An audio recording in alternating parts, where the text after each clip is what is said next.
Hi YouTube, as it's miserable outside today and I'm at home on lockdown, I thought I'd show you the little project I've got tucked up at home.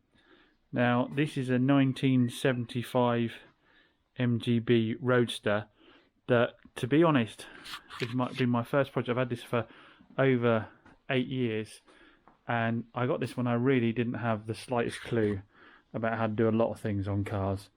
But I've ended up nut and bolting the car along with my father-in-law, who equally didn't really know anything. We both decided we wanted to do a project and he wanted to do an MGB Roadster, so we thought we'd give one a go. So I bought this on eBay for £700, I think. Like I say, about 10 years ago. And when it came to us, it was a rot box. The seals were actually pretty solid, which is obviously, goes a lot in these. They'd been replaced already, but the floors were rotten and the boot floor was rotten. And in the corners of the boot floors were rotten.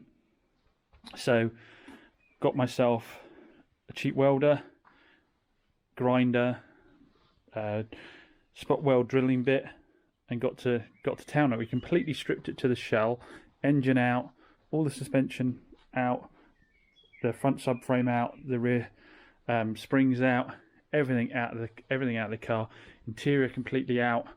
We literally stripped the entire thing down to a shell and religiously labelled everything up in tubs, which I highly recommend. And my father-in-law went as far as making a great long list of what tubs all the parts were in, which we've still got hold of. Like I say, I drilled out all the spot welds on both floor pans in the car and welded in entire floor pans in one piece, and did the same in the boot. I drilled out all the spot welds, which is a bloody laborious job, and then replaced the boot section in its entirety. I did actually also replace this panel here, as it was rotten, so I cut either side here and here and welded in a new piece here, new boot floor, new floor pans in the car. And then we basically got crazy with the Moss catalogue. Everything was bought brand new. So even down to things like brand new bonnet catches and springs. So we went for parabolic rear shock, leaf springs on it. We did a Coney suspension upgrade on the back. Brand new fuel tank, brand new exhaust, brand new interior. Absolutely everything. All the brake lines, fuel lines, everything absolutely brand new. All the chrome brand new. We did a chrome conversion, which meant trimming down the front chassis rails to fit the chrome bumpers on. And on the back I had to weld in the tabs underneath the lights for the chrome bumper conversion on that.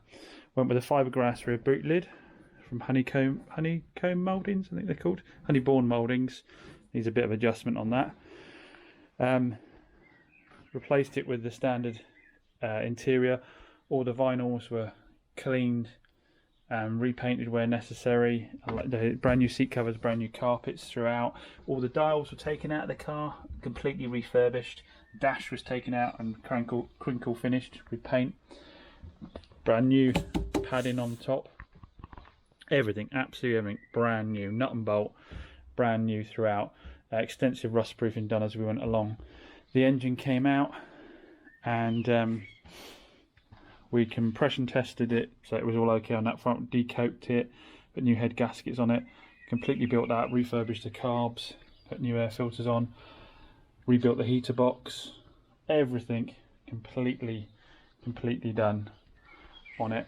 And I have to say a massive thank you to the Facebook groups for MGBs and the forums and all the people that have done videos online before, because that's what got us through it. Basically, we were only able to restore this car on our own because of all the help we got. The only thing we did put out was the paint. Put that out to a chap to spray the shell for us. We haven't got the chrome down the sides at the moment. One of the issues being when he did it, he used quite a heavy filler, and it has actually filled in all the holes, or bar a few, so we've got to mark them out and get brave and drill those in before we put the chrome back down the side on it. So I say we've been working on this for over 10 years on and off, fitting it in between work and other stuff, and we've really got to that final point where that final push, which is always the hard bit, where you've just got the tiny bits to do, like put the chrome down the side of it, We need to flat and polish the paint. Now it's been sitting for this long. Couple of other little issues. I've got no speedo on the go at the moment. I need to put a new speedo cable in. I've got a little weep from the oil pressure pipe. I think it just needs tightening. What else I've got to do? Oh, the wiper motors aren't parking in the right place, so I've got the wiper motor off at the moment. There's a disc in there you need to adjust to get it positioned into the right place. Underneath I've got one wire hanging off of the overdrive, so I need to work out how that wires into a switch and a dash. But once those things are done, there's nothing really stopping the car getting out and using it, and we need to have its first maiden voyage from being around so long. Like I said, there'll always be bits and bobs to do, no doubt, to make it perfect. The door gaps really need sorting out to make them. See, that's sitting out at the moment quite a lot. I don't quite know why that one's sitting out quite so much. Don't think it was that bad before. So yeah, I'm not sure why that one's sitting out so much. I need to work out, get these door gaps sorted out. But again, it doesn't stop us getting out and driving the car a bit. Yeah, it's much better on this side. So yeah, so that's just a little walk around one of the long-term projects I've got, and one of the ones that I first started on that had me playing with cars and getting a bit braver to do stuff myself. I hope to update you soon with a little video of it out for a drive. Thanks for watching.